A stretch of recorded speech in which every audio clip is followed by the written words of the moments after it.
तडका आपण कोणत्याही डाळीवर टाकून खाऊ शकतो।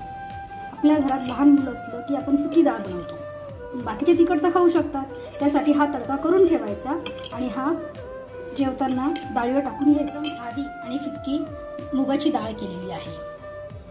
आता आपण त्यावर तडका टाकूया। तडका जेवढा लागेल तेवढा आपण कमी जास्त करू शकतो।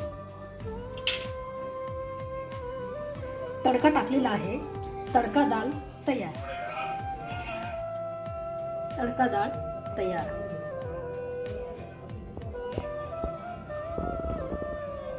आणि ही पालक डाळ बनवलेली आहे, मुगाची पालक डाळ, आणि त्यावर आपण हा तडका टाकणार आहोत। तडका आपण कमी जास्त प्रमाणात घेऊ शकतो। हा तडका एकदा केल्यावर 2 ते 3 दिवस तुम्ही वापरू शकता। तुपातला करा किंवा तेलातला, एक दिवस करून बघा। चव खूप छान बनवली मी। मला तिखट आवडते म्हणून त्यावर तडका टाकलाय। इप्पी, तडक्यावाली इप्पी। हा एक तडका बनवलेला आहे मी।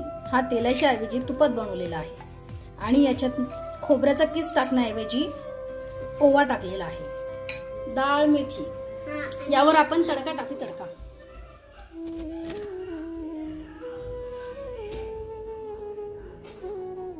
तडक्यासाठी लागणारे साहित्य: लसूण बारीक चिरून घेतलेला, लाल हिरवी मिरची बारीक चिरलेली, कढीपत्ता, कोथिंबीर, सुक्या नारळाचा किस थोडा भाजलेला आहे, भाजलेला नसला तरी चालेल, लाल तिखट आवडीप्रमाणे, गरम मसाला आणि थोडा सांबार मसाला मी घेतलाय, मोहरी आणि जिरे ही तडक्याची सामग्री। आता आपण 50 ते 60 ग्रॅम तेल गरम करायला ठेवूया। आपण या वाटीत जिरे, मोहरी, लसूण, हिरवी मिरची आणि सुके नारळ हे टाकलेले आहे। आता आपण त्यात कढीपत्ता टाकूया आणि हे लाल तिखट पूर्ण टाकून देऊया। तेल गरम झाले की आपण तेल यात टाकणार आहोत। तेल गरम झाले की आपण पाहूया। तेल गरम होत आलेले आहे। तडक्यासाठी तेल चांगले तापलेले पाहिजे।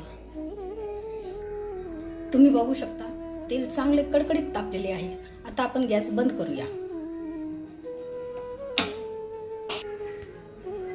आणि हे तापलेले तेल त्या वाटीत टाकूया। थोडं सांभाळून टाकावे लागते। ही तडक्याची पद्धत मला माझ्या नंदेने शिकवलेली आहे, खूप छान। मी जेव्हा कधी माझ्या नंदेकडे जाते तेव्हा माझी नंद मला हे खाऊ घालते। किती मस्त दिसतोय। तडका पूर्ण मिक्स करून घ्या।